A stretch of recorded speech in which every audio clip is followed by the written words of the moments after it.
오늘 함께 읽으신 본문의 말씀을 중심으로 예수님을 만난 사람들 13번째 시간 물떠온 하인들이라고 하는 제목의 말씀으로 잠시 은혜를 나누고자 합니다. 오늘 본문의 내용은 저희들에게 매우 익숙한 내용입니다. 예수님께서 주로 많이 생활하셨던 갈릴리라고 하는 동네에서 아주 가까운 동네인 가나라고 하는 곳에서 혼인잔치가 벌어졌습니다. 그러니까 여러분들은 이 본문을 읽으시면서 그 상황을 한번 그려보시는 게 좋겠죠. 얼마나 그 동네가 다 떠들썩하면서 흥겨운 자리였을까요? 근데 그곳에 예수님도 계셨고 예수님의 어머니인 마리아도 계셨고 그리고 예수님의 제자들이 함께 잔치에 참여하고 있었습니다. 그러다가 포도주가 갑자기 떨어지게 된 것입니다. 여러분, 만약에 저희가 오늘날 결혼식을 하는데 손님들에게, 하객들에게 대접할 음식이 중간에 뚝 떨어지면 매우 당황스러운 상황이지 않겠습니까? 그것에 훨씬 더 짙은 농도로 그때 고대근동 지역에서 하객들에게 포도주를 대접하는데 그 포도주가 중간에 떨어진다라고 하는 것은 하객들에게 굉장한 신뢰가 될 뿐만 아니라 그 결혼식 자체가 흥겨움에서 아주 어두운 색깔로 변하는 일이라고 할 만큼 심각한 일이었다고들 합니다. 그때 예수님의 어머니 마리아는 왜 그런 생각을 하셨는지 모르지만 예수님에게 가서 묻습니다. 예수님, 포도주가 떨어졌습니다 라고 예수님께 말씀을 드립니다. 예수님은 이상한 대답을 하죠. 우리가 나중에 한 번 더 살피게 될 텐데요, 여기 한번 보시기 바랍니다. 3절을 제가 읽고 4절을 여러분이 같이 한번 읽겠습니다. 포도주가 떨어진지라 예수의 어머니가 예수에게 이르되 저들에게 포도주가 없다 하니 읽습니다. 예수께서 이르시되 여자여, 나와 무슨 상관이 있나이까? 내 때가 아직 이르지 아니하였나이다. 아멘. 이렇게 대답을 하시는 거예요. 예수님께서 뭔가 어색하게 대답을 하시거나 상황과 걸맞지 않는 어떤 행동을 하시면 저와 여러분이 주목해야 할 일들이 생겨날 거라고 하는 것을 제가 누누이 말씀을 드렸습니다. 그리고 나서 예수님께서 이제 물로 포도주를 만드십니다. 그 이전에 마리아가 그 집안에 있었던 하인들을 불러서 이렇게 귀뜸을 해줍니다. 이제부터 너희들은 주목하고 있다가 예수님께서 무슨 말씀을 하든지 너희에게 이해가 되든지 안 되든지 너희에게 익숙하든지 익숙하지 않든지 예수님이 무슨 말씀을 하든지 그대로 하라, 이렇게 명령을 좀 부탁을 주는 거예요. 그래서 예수님이 조금 있다가 그 하인들에게 그 율법의 율례를 지키는 항아리가 있거든요. 이스라엘 사람들은 이렇게 좋은 길을 걸어 다니는 사람들이 아니라 아주 먼지가 많은 곳을 걸어 다니는 사람들이니까 몸을 깨끗하게 하기 위해서 늘 집에 큰 항아리에 물을 많이 모아놨다고 합니다. 근데 그 빈 항아리에다가 물을 채워오라고 예수님 하시는 거예요. 하인들은 시키는 대로 하라 했으니 물을 떠왔는데 조금 있다가 예수님이 그 물을 떠다가 연회장에게 주라고 하는 거예요. 이 장면도 매우 유심히 한번 봐야 되겠죠. 이들이 떠간 건 물이에요, 포도주예요? 포도주예요? 물이에요. 물이죠. 물을 떠간 거죠. 성경엔 어느 시점에서 물이 포도주로 변했는지를 말하지 않아요. 근데 여러분, 하인들의 입장에서 한번 생각해 보는 거죠. 연회장에게, 자기의 보스에게 지금 이제 포도주라고 하면서 갖다 줘야 되는데 내가 지금 뜨는 건 뭐예요? 물이란 말이죠. 이게 얼마나 마음에 고민이 많이 되는 일이겠어요. 예수님이 시키신 대로 하라고 하니까 하기는 하는데 물을 지금 뜨고 있는 거거든요. 그런데 어느 시점에 물이 포도주로 변했는지 모르지만 이상한 일이 생겼어요.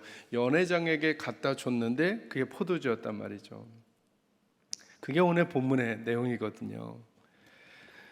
오늘 본문의 내용에서 저희들이 쉽게 발견할 수 있는 드러난 메시지가 두 가지 있어요. 그 하나는 뭐냐면 예수님은 자연 물체도 다스리실 수 있는 권능의 주님이시구나, 물로 포도주를 만드신 예수님이다 라고 하는 사실을 저희가 명확히 잡아낼 수 있는 거예요.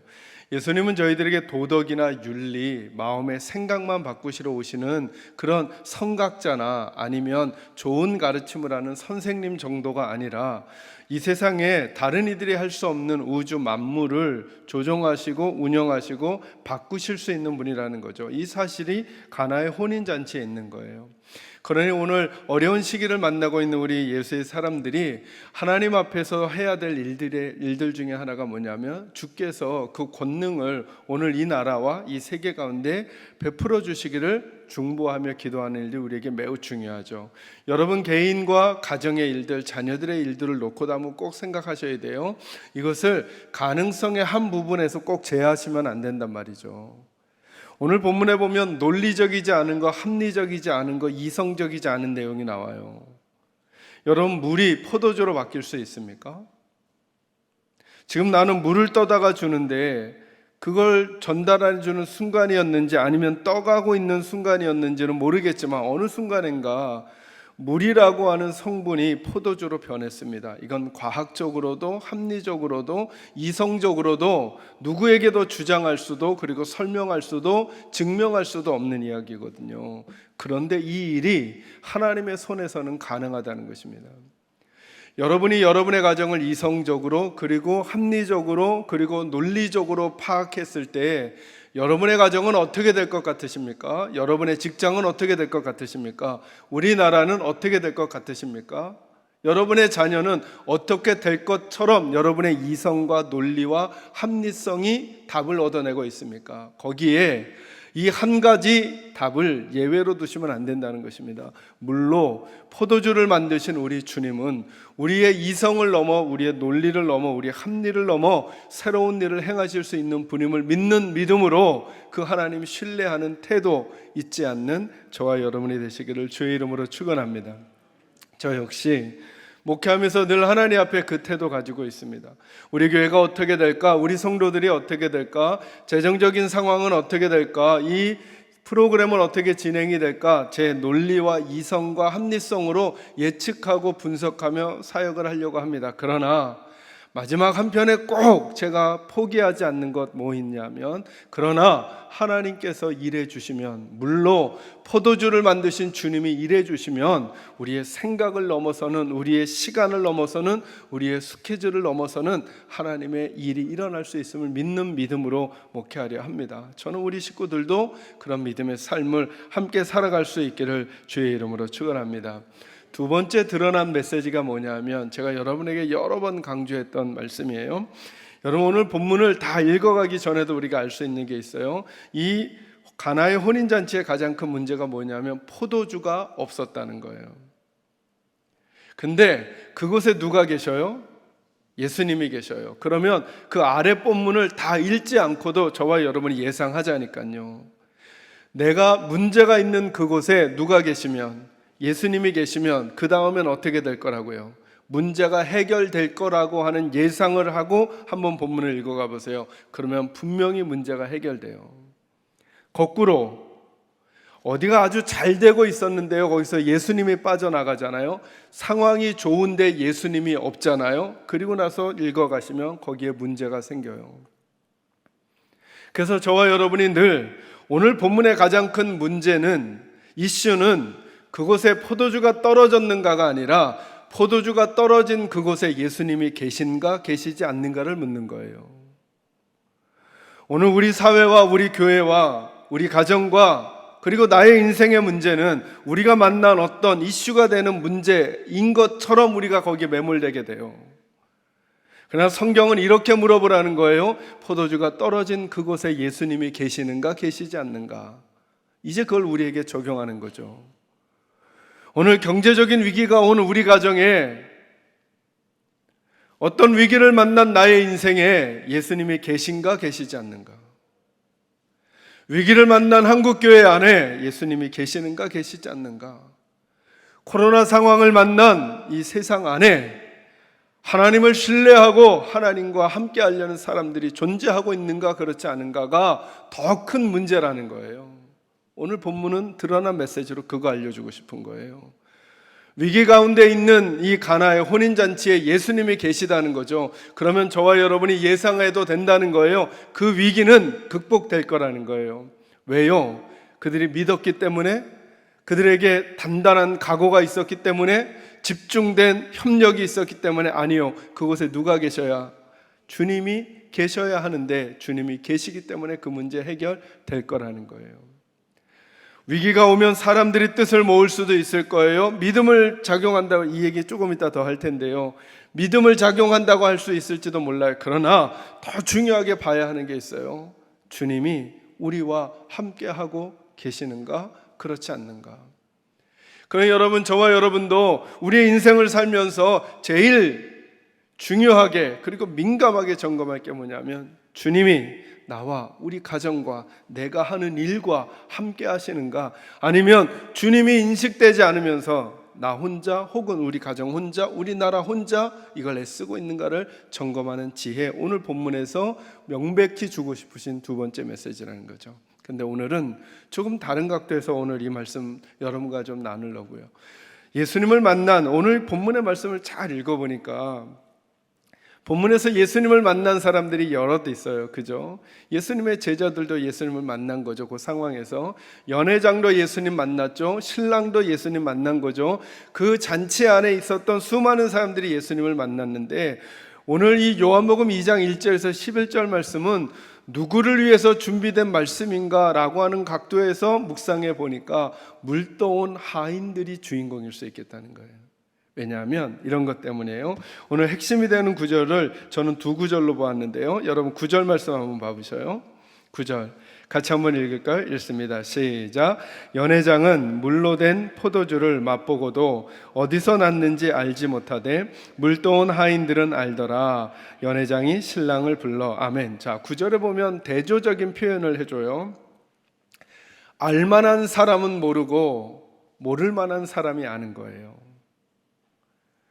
이렇게 말하죠. 연회장은 물로 된 포도주를 맛보고도, 맛을 보고도 이것이 어디서 났는지를 알지 못하는데, 누가 아느냐 하면 그 잔치에서 가장 아랫사람으로, 그리고 하찮게, 아니면 눈여겨 보이지도 않는 그 물떠온 하인들만이 안다는 거예요. 뭘 안다는 거예요? 이 포도주가 물에서 포도주를 바뀌었다는 사실을 물떠온 하인들만 안다는 거예요. 다시 말하면 예수님께서 기적을 베푸셨는데, 예수님의 베푸신 그 기적이 누구에게 가슴에서 지워지지 않는 흔적으로, 충격으로 남겨졌냐 하면, 여러분 10절에 보니까 이렇게 말하죠. 연회장이 신랑을 불러. 연회장이 하는 말을 잘 들어보세요. 말하되 사람마다 먼저 좋은 포도주를 내고 취한 후에 낮은 것을 내거늘 그대는 지금까지 좋은 포도주를 두었도다 하니라. 아멘. 자, 연회장은 이 좋은 포도주를 누가 가져왔다고 생각해요? 신랑이 준비해 놓았다가, 원래 대부분의 사람들은 처음에 조금 좋은 거 줘서 술 취하게 한다면, 그 술 취하고 나면 저는 안 마셔봐서 잘 모르겠지만 아시는 집사님들 있으면 고개를 좀 끄덕여 주세요.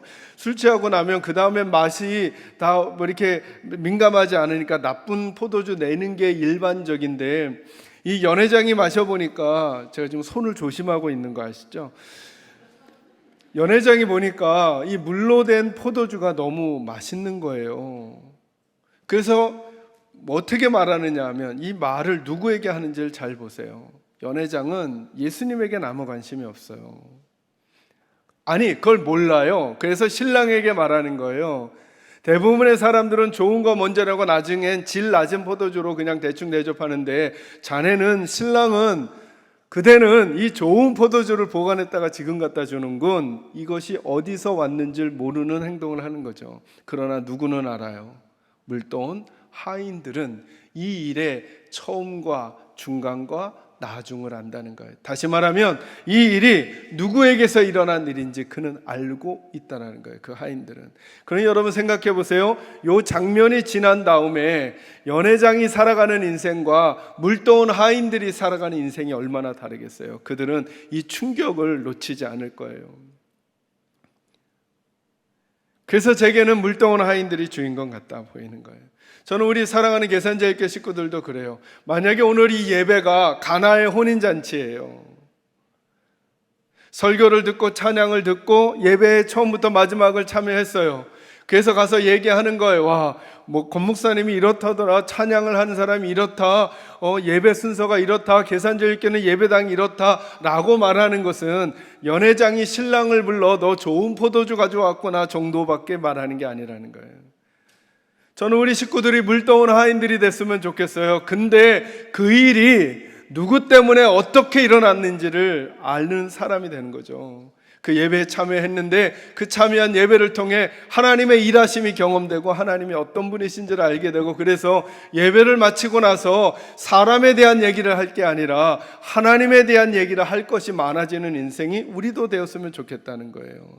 여러분, 이 가나의 혼인잔치의 이 기적은 예수님께서 어찌 보면 물로 포도주를 만든 사건이기보다 더 중요한 것은 예수에 대한 감각이 없었던 이 물떠온 하인들에게 이전과는 전혀 다른 성질, 전혀 다른 수준, 전혀 다른 깊이의 믿음의 사람들로 그들을 바꾸어내신, 물로 포도주를 만든 사건이 아니라 그냥 하인이었던 그들을 주님과 연결 있는 사람들로 바꿔내신 기적의 사건일 수 있다는 거죠. 그래서 요한복음에 나타난 기적을 그냥 기적이라고 표현하지 않고 표적이다, 이런 표현을 써요. 그래서 11절 말씀 한번 같이 읽어볼까요? 같이 읽습니다. 시작. 예수께서 이 표적을 갈릴리 가나에서 행하여 그의 영광을 나타내심에 제자들이 그를 믿으니라. 아멘. 기적과 표적 똑같아 보이지만 전혀 다른 개념을 성경에서 가지고 있어요. 기적은 놀라운 일을 말하는 거죠. 그죠? 보통 때 일어날 수 없는 일, 이게 기적이잖아요. 표적은 뭐냐면 그 일이 의미를 가지고 있다는 거예요. 예수님이 일으키신 기적은 그냥 단순한 기적이 아니라 표적이에요. 표적은 의미를 가진 기적을 말하는 거예요. 이 가나의 혼인잔치는 의미가 있다는 거예요. 제가 의미를 두 가지 알려드렸잖아요. 하나는 예수님께서 자연세계를 다스릴 수 있는 분임을 드러내는 거라는 거예요. 어떤 고난 가운데서도 예수님 계시면 된다는 거예요. 그런데 조금 더 깊이 들어가서 사람들의 문제로 가보니까 이 기적은 표적이에요. 물떠온 하인들의 인생을 100% 바꾸는 거라는 거예요. 물과 포도주가 다름과 같이 예수 만나기 전과 예수 만난 후에 우리들의 질적인 존재, 정체성이 100% 바뀔 거라고 하는 사실을 알려주는 표적과도 같은 일이라는 거죠. 그래서 저는 9절과 11절이 핵심 구절 같아요. 그런데 특히 더 중요한 거, 근데 이 기적이 첫 번째 표적이다 이렇게 말하죠. 첫 번째 표적이니까 그 전에는 예수님이 의미를 담은 기적을 행한 일이 있다 없다? 없다는 거죠. 그래서 이 부분도 더 주목해야 되는 거예요. 왜냐하면 하인들에게 예수님께서 물 떠오라고 할 때 예전에 표적을 일으키신 적이 있어요. 그러면 기대가 생겨요, 안 생겨요? 생기죠. 예수님은 기적을 행하시는 분이니까 이게 또 무슨 일이 생기는 거 아니야? 라고 할 텐데, 이런 일이 있었던 거예요, 없었던 거예요? 전혀 없었던 거예요. 이게 무슨 의미일까? 여러분에게 한 3가지 정도로 정돈해 드리도록 하겠습니다. 첫째, 오늘 이 물떠온 사람들과 예수님과의 만남에서 저와 여러분이 꼭 기억해야 될 게 뭐냐면, 첫째, 작은 순종이 기적을 가져온다는 거예요. 여러분, 오늘 이 물떠온 하인들이 한 것 중에 거창한 게 없다는 거예요. 거창한 게. 예수님의 어머니 마리아가 하인들에게 말하죠. 5절에 그의 어머니가 하인들에게 이르되 너희에게 무슨 말씀을 하시든지 그대로 하라, 이렇게 말씀했어요. 자, 그리고 이것이 아주 높은 위치에 있던 사람들에게 해준 말이 아니에요. 이 하인들은 늘 그렇게 말하지 않아도 다른 좀 지위 있는 사람, 좀 높다 하는 사람들이 시키면 늘 그것을 하기에 익숙했던 사람들이란 말이죠. 그런데 예수님이 시키시는 거 하는 거 그 정도, 무슨 결단이 필요하거나 무슨 각오가 필요하거나 삶의 방향을 틀어야 하거나 아니면 거창한 계획을 세워야 했던 일 아니에요. 그죠? 물떠올에서 떠왔어요. 그리고 보니까 예수님께서 8절에 이제는 떠서 갖다 주라 그러는 거예요. 그래서 갖다 준 것 뿐이에요. 그들이 한 건 아주 복잡하고 계획을 세워야 되고 처음부터 마지막을 다 이해하고 있어야 되는 게 아니라 아주 단순하고 작은 것 같은 그런 순종에 불과했어요. 그런데 어떤 일이 일어나느냐 하면, 다른 사람들은 모르는데 물떠온 하인들만 아는 물이 변하여 포도주가 되는 예수님의 첫 표적에 처음과 중간과 마지막의 증인이 누가 되냐면 물떠온 사람들이 되고 있다는 거예요. 제가 우리 식구들하고 늘 그런 말씀 같이 나누잖아요. 목회를 하면서 늘 제게 오는 그 유혹 혹은 도전 중에 하나가 그거예요. 1년 뒤에 우리 교회를 어떻게 할까? 2년 뒤에 우리 교회를 어떻게 할까? 3년 뒤에 우리 교회를 어떻게 할까? 그래서 어떤 교회들은 3년 뒤에 300명의 사역자들이나 30명의 선교사들을 파송하고 3,000명의 교인들을 모으는 교회가 되자라고 하는 목표를 세워요. 근데 거듭거듭 성경을 다시 점검하면 하나님은 그렇게 일하시는 게 아닌 것 같다라는 생각이 제겐 자꾸 드는 거예요. 오늘도 오늘 본문 안에 가나의 혼인잔치 안에서 이 포도주의 떨어짐과 그리고 이런 사역들을 내용을 잘 살펴보면서 그 누구도 그 계획을 세울 수도 없을 뿐만 아니라 세운다고 해도 그대로 되지 않는다는 거죠. 오직 저희들이 할 수 있는 것은 이거면 되지 않을까? 그냥 한 걸음의 순종이면 되지 않을까? 어떻게 코로나를 극복하고 코로나 이후에 교회를 더 왕성하게 할 것인가가 우리들의 기도의 제목이기도 하고 사모함이기는 하겠지만 그러나 오늘 본문에서 적어도 물떠온 하인들과 예수님과의 관계에서 나타나는 이야기는 뭐냐 하면 우리들의 작은 순종이 어찌 보면 늘 하던 일이 남들은 눈여겨보지 않는 일이 하인들이 물을 들어가고 물을 떠올 때 누구도 주목하지 않았을 거예요. 저 사람들 늘 하던 일 하는 거지 저게 뭔 큰일이 되겠어? 아니 심지어 그 일을 하는 하인들조차도 예수님이 그 이전에 표적을 일으키신 적이 없거든요. 예수님이 어떤 분이라고 소문이 난 적이 없거든요. 아직 기적이 한 번도 일어난 적이 없거든요. 그런데 예수님 물 떠오라고 하니까 하인들, 그 일을 하는 하인들조차도 야 이거 물 떠오면 포도주 되는 거 아니야? 수근수근 이러면서 했을까? 아니면 하여튼 우리는 일복이 터졌어. 이젠 주인만이 아니라 이제 낯선 그냥 예수도 우리한테 일을 시켜 투덜투덜 첫 번째, 두 번째 어떤 가능성이 더 많을까? 그들조차도 기대 없이 했을지 몰라요. 그런데 어쨌든 그들의 의도와는 관계없이 그들의 태도와는 관계없이 예수가 원하는 그 일을 아주 사소한 그 일을 진행했을 때 그들이 기적의 통로가 되고 있다는 거예요.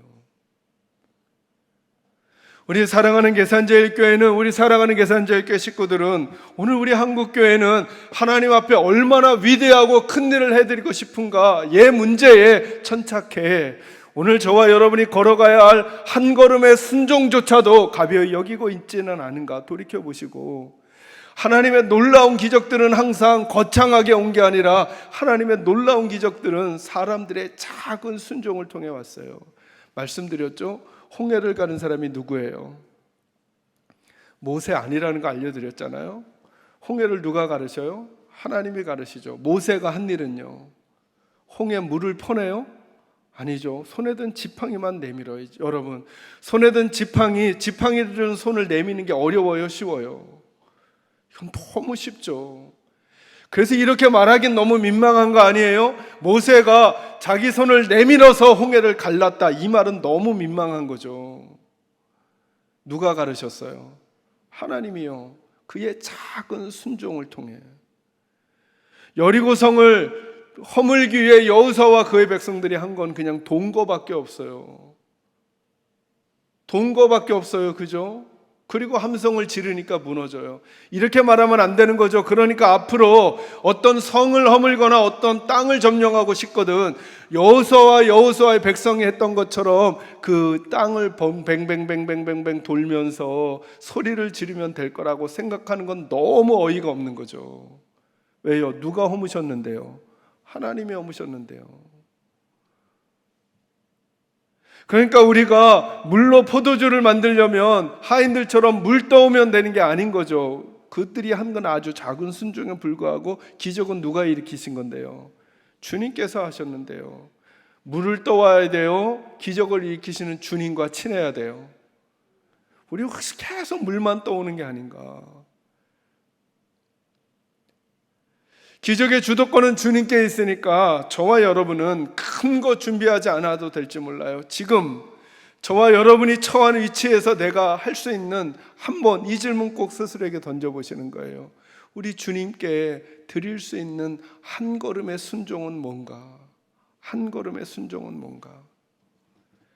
코로나가 온통 모든 교회들의 계획을 다 스톱시켜 버렸어요.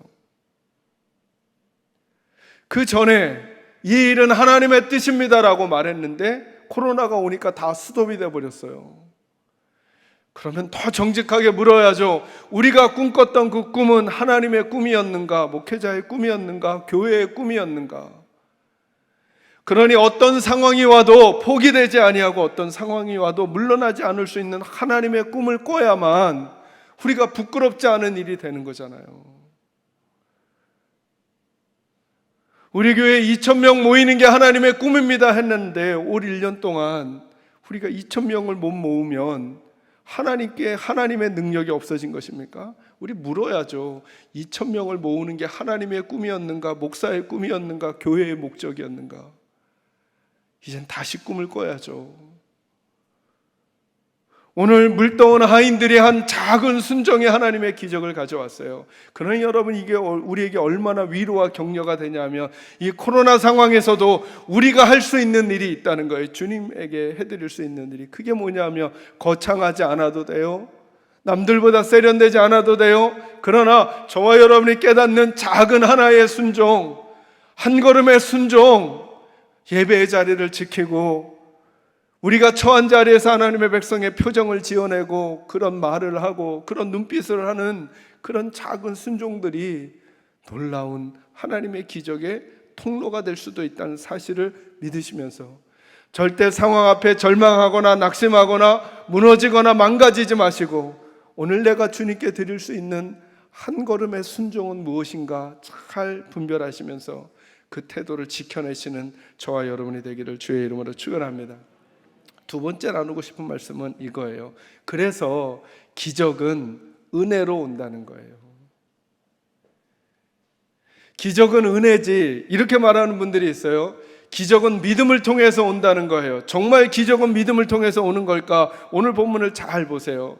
자, 아까 11절 말씀을 함께 나눴었죠. 이렇게 말하죠. 예수께서 이 무엇을요? 거기에 표적이 강조점일까요? 첫 강조점일까요? 첫이죠. 이 첫 표적을 행하신 거예요. 그러니까 이전에는 표적을 행하신 적이 없어요. 말씀드렸듯이 그러니까 그 당시 가나의 혼인잔치에 있었던 사람들 중에 누구도 이게 첫 표적이란 말은 누구도 예수님이 기적을 일으키실 것 같은 기대가 있었다 없었다? 어떤 걸까요? 없었다는 거예요. 없었다는 거예요.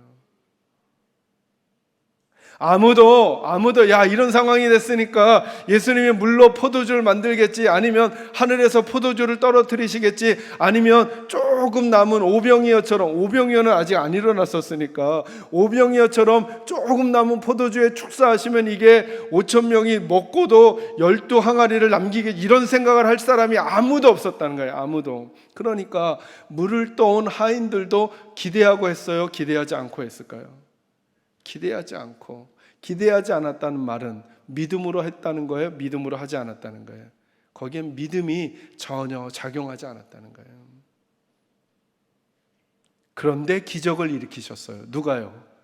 예수님이. 이걸 가르쳐 은혜라고 하는 거예요. 은혜. 내게 원인이 있는 게 아니라 하나님께 원인이 있는 거예요.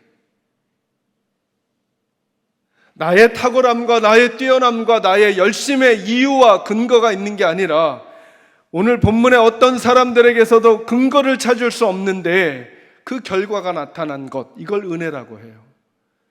전 은혜로 살고 싶어요. 전 우리 계산제일교회가 은혜로 살았으면 좋겠어요. 전 여러분들에게도 하나님의 은혜가 있었으면 좋겠어요. 여러분이 노력한 만큼의 결과가 아니라, 여러분과 저는 그럴 자격과 조건이 없음에도 불구하고 웬일인지 자꾸 우리에게 그런 일들이 일어나는 복이 있었으면 좋겠는 거예요. 늘 자녀들을 위해서 우리가 그렇게 기도하는 거잖아요. 하나님이 우리 자녀들을 은혜로 붙들어 달라고. 그리고 나서 성경을 잘 보세요. 성경에 하나님의 사람들이 하나님께 이렇게 요구하잖아요. 하나님, 저 열만큼 열심히 살았으니까 제게 열 하나를 주세요. 이렇게 말하지 않아요. 그들이 하는 표현이 다 똑같아요. 제게 자비를 베풀어 주소서. 하나님, 제 위에 자비를 넣어 주소서, 이거예요.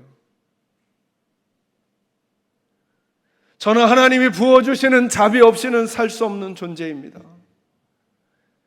그게 바리새인과 세리의 기도의 비유에 나오는 거예요. 바리새인은 자기의 자격과 조건으로 나가죠. 그래서 하나님 앞에 기도할 때 당당하게 나가서 기도해요. 하나님, 저는 저 세리와 같지 아니함을 감사드립니다. 저는 하나님 앞에 11조를 드리고 금식을 하고 토색 불의하지 않았습니다. 그러니 뭐 달라는 거예요? 그러니 내게 은혜 달라는 거거든요. 내게 내 삶과 걸맞는 복 달라는 거거든요. 근데 세리는 어찌하느냐 하면 하나님 앞에 나와 고개를 들지를 못하는 거예요. 그리고 외친 말이 단 하나, 이거잖아요. 내게 자비를 베풀어 주소서. 그때 예수님이 선언하셨어요. 바리새인이 아니라 이 세리가 하나님께 의롭다함을 받고 돌아갔다고. 맞아요. 우리가 열심히 살지 않자는 게 아니에요. 왜 하나님이 우리에게 기적을 가져다 주시는가? 기적이 오기 전까지 아무렇게나 막 살라고 하는 것 아니죠. 늘 말씀드리잖아요. 하나님의 은혜와 기적이 오는 그 의미는 뭐냐면, 그러니까 어떤 상황에서도 함부로 살지 말아라. 하나님의 은혜가 오면 새로운 인생이 오니까. 절망할 상황에서도 망가지지 말아라. 하나님의 은혜가 오면 새로운 인생을 사니까. 사방이 우겨쌈을 당하여도 함부로 망가지지 말아라. 하나님의 은혜가 온다면 우리 새로운 인생이 가능하니까 지금의 바르고 좋은 태도를 지키라고 말씀하는 거거든요. 그러면서도 기적은 내게 원인이 있는 게 아니라 하나님께 있다는 사실을 꼭 고백하는 거죠. 우리 교회는 어떻게 이렇게 부흥하게 됐을까요? 우리 교회는 어떻게 이렇게 성장하게 됐을까요? 맞아요. 우리끼리 얘기할 때 목사님 때문에 교육자들이 열심히 해서, 우리 성도님들이 열심히 해서, 앞서간 성도들이 열심히 해서 이런 얘기를 우리는 하고 싶어지는 마음이 우리에게 왜 없겠어요? 그죠? 근데 거꾸로 생각해 보세요. 그렇게 하지 않는 교회가 어디 있어요? 그렇게 하시지 않는 교회가 어디 있어요? 저희 교회가 새 가족이 오시면 한 해에 100명이 오시면 100분이 다 정착이 돼요. 지난 2년 동안. 그전엔 100명이, 예를 들어 100명이 오시면 95명, 97%가 다 정착이 돼요. 이런 통계는 저희 노회 안에서, 아마 한국교회 안에서 이런 통계 잡기가 쉽지 않을 거예요. 그래서 많은 분들이 놀라요. 계산제일교회 새가족 사역의 그 노하우가 뭐냐고. 답해드릴 게 없어요, 여러분, 사실은. 왜냐하면 저희가 하는 거 다른 교회들도 다, 그래서 저는 담임 목사로서는 그러죠. 또 우리 새가족위원회 식구들 보고, 여러분이, 그러나 정직하게 우리가 하나님 앞에 여쭤보면 우리 교회처럼 안 하는 교회 없어요. 다 파나바 사역자 있고 새가족 신방하고 상담하고 다 해요. 근데 어떻게 이런 일이 일어났을까? 전 답이 이거라고 생각해요. 기적은 하나님의 은혜예요. 하나님이 우리를 불쌍히 여겨주시고 사랑하시니까 이 일이 있는 거예요. 그러니까 기적을 통해 어떻게 기적이 왔는가, 기적의 이유와 원인을 찾으려는 게 아니라 그 기적을 베풀어 주신 하나님께 감사하는 마음과 태도와 자세를 놓치면 안 된다는 거죠. 그 비밀을 물떠온 하인들은 안 거예요. 연회장은 물이 변하여 된 포도주를 먹고 놀라기는 했어요. 너무 맛있어서. 그러나 그는 예수님과 하나도 연결이 되지 않아요. 그러나 물떠온 하인은 알아요. 이건 기적이고 이건 내가 만든 게 아니고 은혜라는 사실을, 내 믿음 때문도 아니라는 걸 물떠온 하인은 알아요. 우리는 그렇게 설명해 주고 싶잖아요. 그 하인들이 순종해서 이 기적이 일어났다고. 그건 작은 도구에 불과했던 거죠. 진짜 기적은 누가 일으키신 거예요? 예수님이 한 거죠. 하인들에게 물어보면 알아요. 물떠온 하인들이 이렇게 말하지 않을 거예요. 우리가 기적을 일으키려고 믿음으로 물을 떠오고 믿음으로 물을 가져다 준 거예요. 이렇게 말하지 않을 걸요. 그들은 어떻게 말할까요? 머리 막 긁으면 시켜서 한 건데. 왜요? 기적은 하나님께로부터 온 것이니까. 우리도 나중에 하나님께서 저희들에게 은혜를 베풀어 주시고 어떤 복과 은혜의 자리에 가게 됐을 때 우리들 이렇게 대답하면 어떨까요? 그때 말이야 우리가 1, 2, 3 이렇게 해가지고 이렇게 하고 이렇게 했더니 하나님 은혜 부어주셨어 라는 말은 은혜의 강조점이 아니고 어디 있는 거예요? 우리의 1, 2, 3에 있는 거죠. 그때 우리도 이렇게 말하면 안 될까요? 머리 긁으면 그냥 시키시는 대로 한 건데 하나님이 우리를 불쌍히 여겨주셨어. 하나님이 우리를 그냥 감싸주셨어. 안아주셨어. 써주셨어. 이렇게만 말할 수 있는 우리들이 되는 것 어떨까 싶어요. 기적은 하나님의 은혜임을 잊지 마시기를 주의 이름으로 축원합니다. 저는 그 기적이 여러분 개인과 여러분의 자녀들, 여러분의 가정과 우리 교회와 이 나라와 이 세상 가운데 꼭 임하시기를, 그리고 떠나지 않으시기를 간절히 축원합니다. 마지막 세 번째로는 주님과 연결된 인생으로 살아야 한다는 것입니다.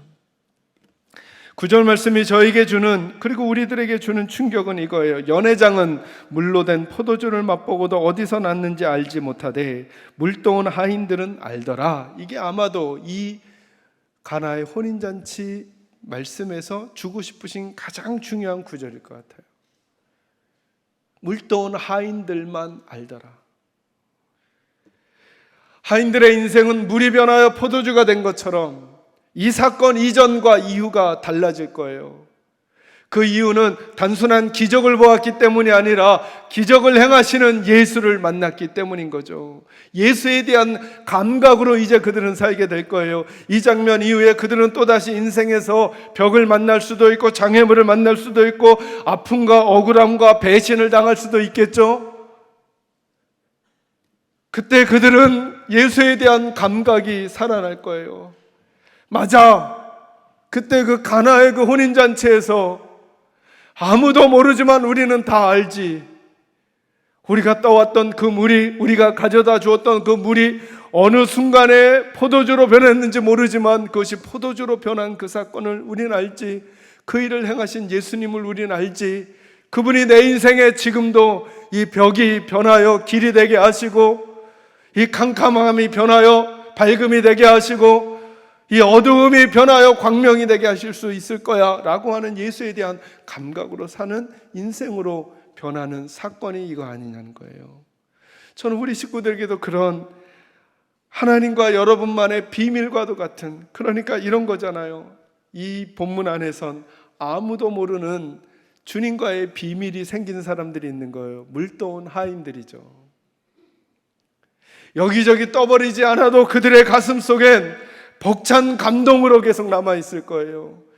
우리 성도들의 예배가 이렇게만 된다면 얼마나 좋을까 싶어요.